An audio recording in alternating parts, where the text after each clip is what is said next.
Welcome to the Saturday Cup of Joe podcast.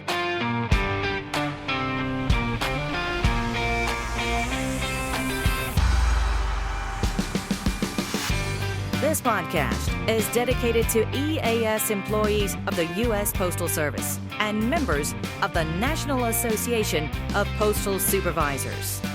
So, pour yourself a cup of coffee and join us for today's episode.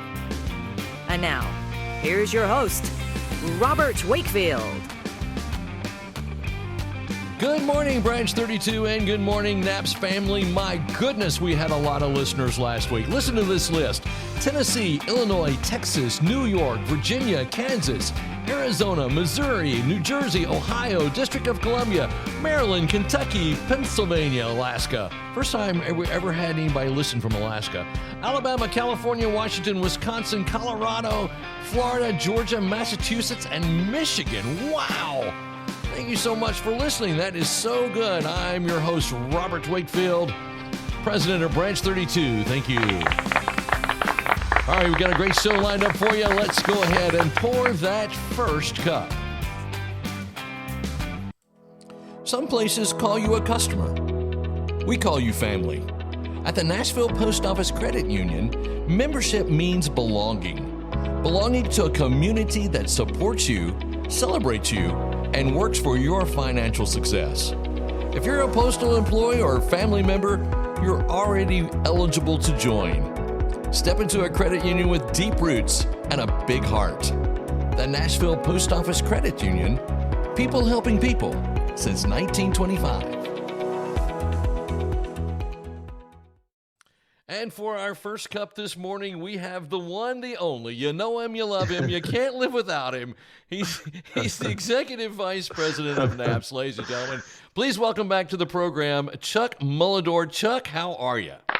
Well, I love the introduction, although I know none of that is true, but still I love hearing it. Yeah, it sounded great. I appreciate that.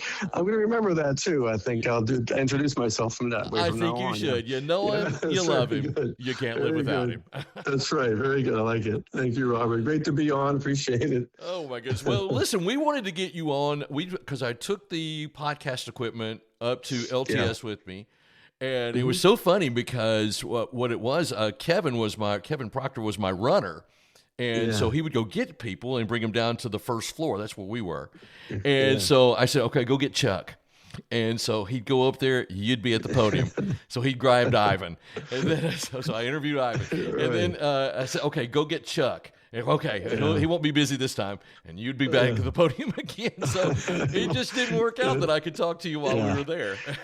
Yeah, Monday, it was a tough day, and it was a very challenging day because, as you know, the schedule kept changing. Oh, it changed. Because we had weather conditions in the D.C. area. Flights are getting canceled. We had a snowstorm in the Midwest, and one of the congressmen that was coming, Congressman Bergman from he's from the Upper Peninsula of Michigan. He was snowed in. He couldn't get out, so he was scheduled to speak with us. So things kept changing because of the changing weather conditions, and so it was just one of those days. But we adjusted well, but it kept me pretty busy there at the front of the room for sure. It certainly kept you in the forefront, that's for sure. Yeah, well, I want to talk to you about that because planning an LTS falls squarely on the executive vice president, if I understand that right. That's correct. And so, I would say that Ivan and Jimmy are a part of it. I mean, so I don't want to say it's strictly on me, but for the most part, after having done it for 5 years, it pretty much falls on me. But Jimmy's and Ivan are always a part of what we do, so we're all on the same page. But so really, it starts for me. We have to get the wreath laying set, and that's the first piece of it. So the way the wreath laying works is you can't request it until 6 months exactly before the date you plan to have the wreath laying ceremony. Oh, okay. So that for us was we wanted it on March the 15th, which was Sunday, right? Mm-hmm. So it takes us back to September the 16th or 15th. Okay. So at 12 midnight, I'm on there because it's tough to get those spots. So you start logging in about 10 to 12, 5 to 12. At midnight, about 12:02, I finally got through. Wow.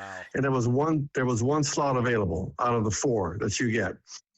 and that was 12:15. So you got to really be on top of it. So that's kind of where we start at. So 5 or 6 months out, we start the planning for it, and then we go from there. So we always build our Sunday program around the wreath laying. Okay, yeah, the wreath laying at Arlington Cemetery at the Tomb of the Unknown Soldier. That is one of the coolest things that happens. It's amazing. Yeah, it's really great. I think it's one of the best things we do, certainly around LTS, to honor the veterans that we have. Amen. So many veterans, and it's such a dramatic place. It really brings home the sacrifice of service members over the generations that have given their lives to make sure that we're all continue to live the way we live. So, and that we can honor veterans in our own organization, to me, it's unique to us. And it's a great honor for me to even be a part of it. So it is a great thing that we do. So after you plan the wreath laying, I guess the rest of the schedule starts falling into place. You have to get speakers to come in, and this year you had the Postmaster General. Talk about that a little bit. Yeah, because a lot of us haven't met him. Ivan had met him for an introductory meeting. I had not met him. Jimmy had not met him. Okay. So it was a great opportunity for him to. He's a very personable individual, as you could, I think, see at the podium, and indicate, he definitely wanted to come and speak to the group. And there's some logistics to work out with his schedule and so forth, and we did all that. And I really appreciated him coming. And he picks his time. Like I don't tell him, you will be here at 10 o'clock. We don't do it that way. He picks the time, and we build a Monday schedule around when he can be available. It's usually in the morning, and it was no different this year. Right. And so we had him there at 8:45. I actually got there a little bit early. But we do the opening ceremonies, and we kind of build all that into the main speaker, who this time was the PMG. So it was great to have him there. I think his message, from the feedback I got, was very positively received. There are more upbeat message. It's a tough time for the post office, as we know. Right. But he had an upbeat message, kind of different than what we heard from the last Postmaster General. Right, exactly. A little different type of message, a little different delivery. So I thought he went over very well. We got a lot of positive feedback about it. In fact, the next day, one of the individuals who works at headquarters called me back and said, we got good feedback from sources outside of your organization that he did very, very well too. So it was good to hear. Well, that is good to hear. So let's talk a little bit about the LTS itself.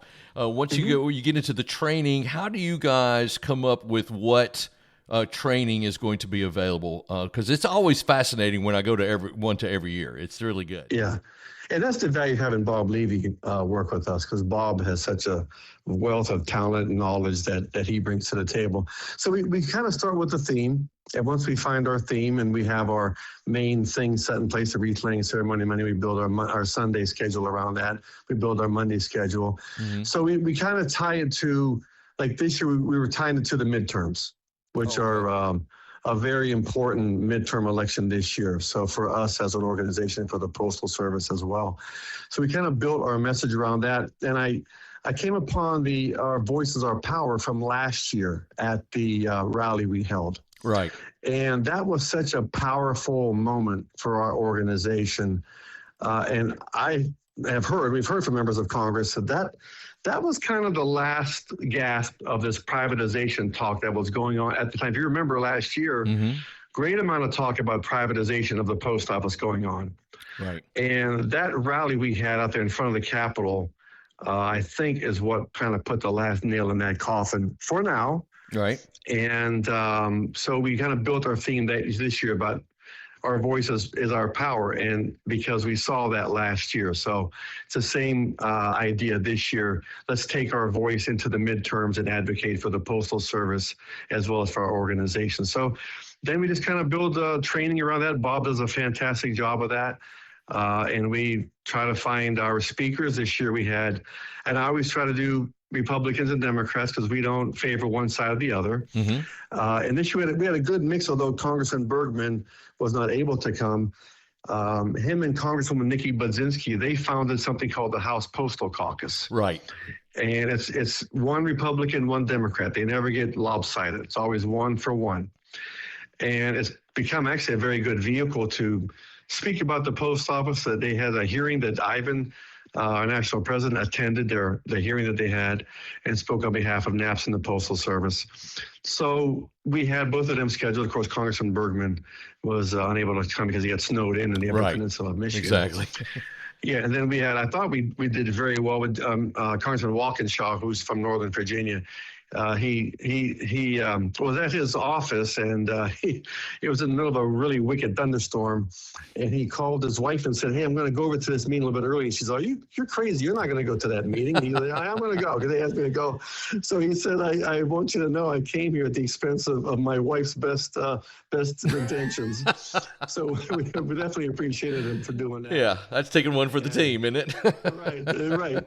And I thought Congressman Langworthy from Buffalo, who fortunately was not in Buffalo where it was snowed. Mm-hmm. He was in New York and was able to get there. And I thought he wound up the whole, a Republican from Buffalo, I thought he wound up the whole event on a really high note. He did a very great job. So we try to build it in that bipartisan sense because there is no partisan issue for us. We advocate for NAPS and the post office, and whoever is doing that, whether it's Republicans or Democrats, that's who we work with, and that's who we want to see elected to these positions in the upcoming midterms. Exactly right. Well, I thought the whole thing went off really well. Tell me what your comments that you've been receiving after we all went to the Hill. You know what I thought was so great about the Hill was that we've gotten hundreds of pictures back, and many people actually got to meet with their congressman or senator. Oh, that's neat. Often it's meeting with staff and so forth, but we have just a ton of pictures for the magazine of people meeting with their congressman, and that's very valuable.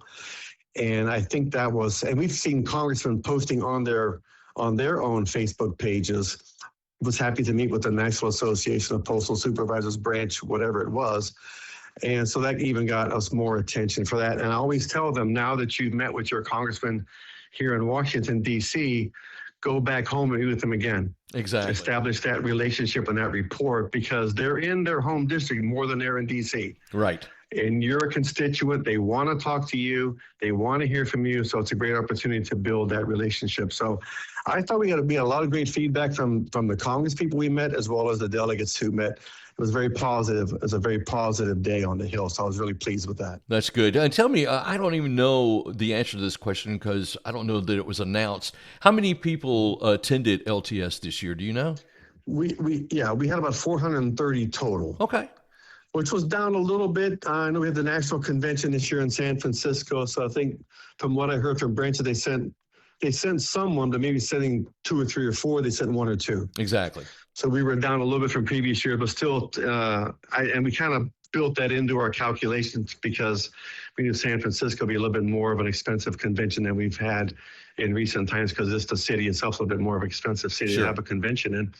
So we built that into the program and built that into our planning. So, but I still thought it was an excellent turnout. Well, that's good. I thought it was great. I thought it was a great turnout. Yeah, I really did. Yeah, everyone came there. They were involved, as they always are.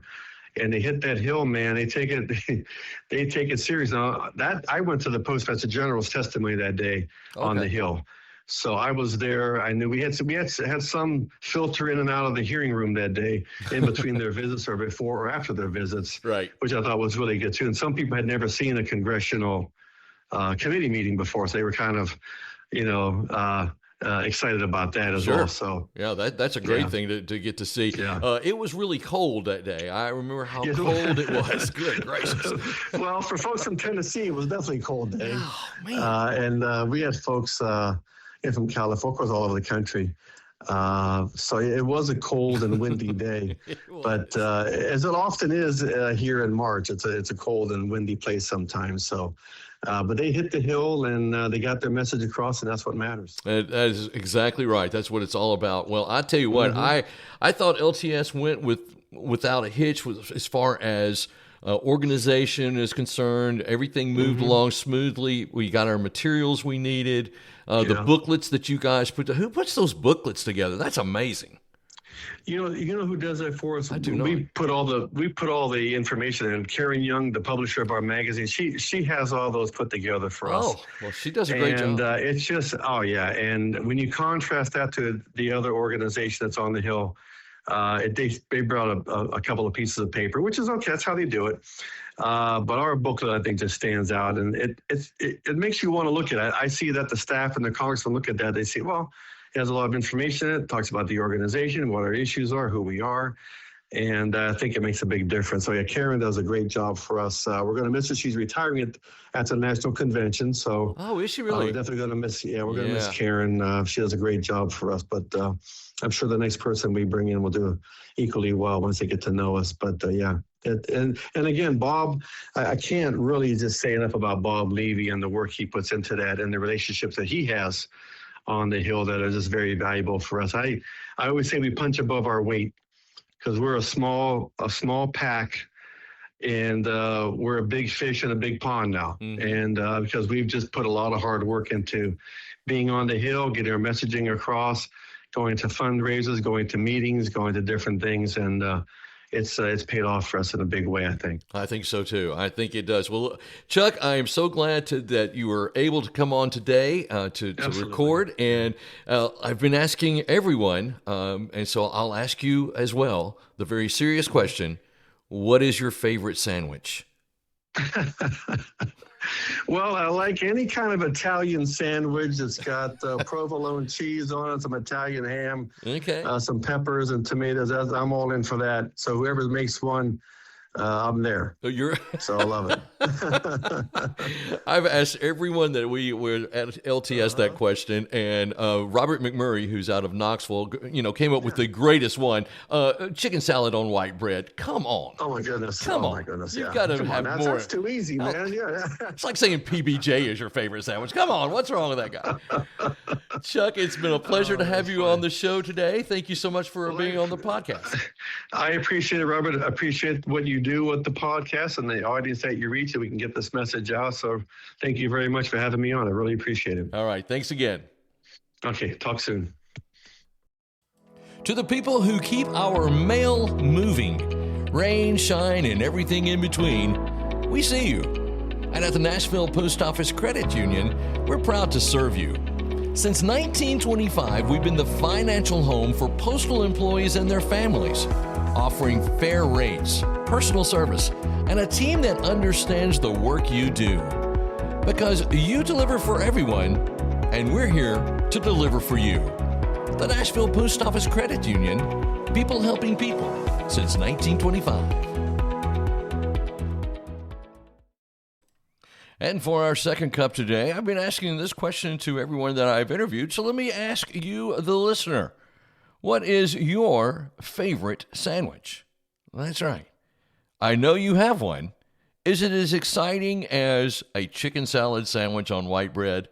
Well, I hope it's more exciting than that. But if it's not, if that's what it is, that's what it is.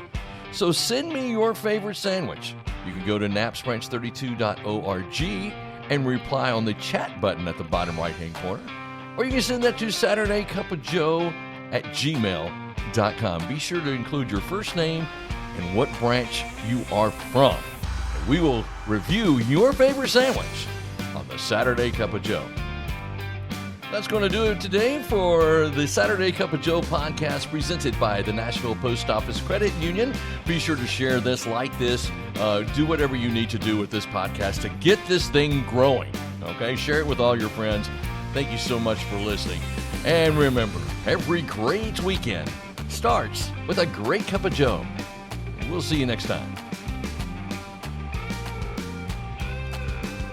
Thank you for tuning in to the Saturday Cup of Joe podcast. Please note that the views and opinions expressed in this podcast are solely those of Robert Wakefield and do not necessarily reflect the views of the National Association of Postal Supervisors. We welcome your questions and comments, so send those to SaturdayCupOfJoe@gmail.com.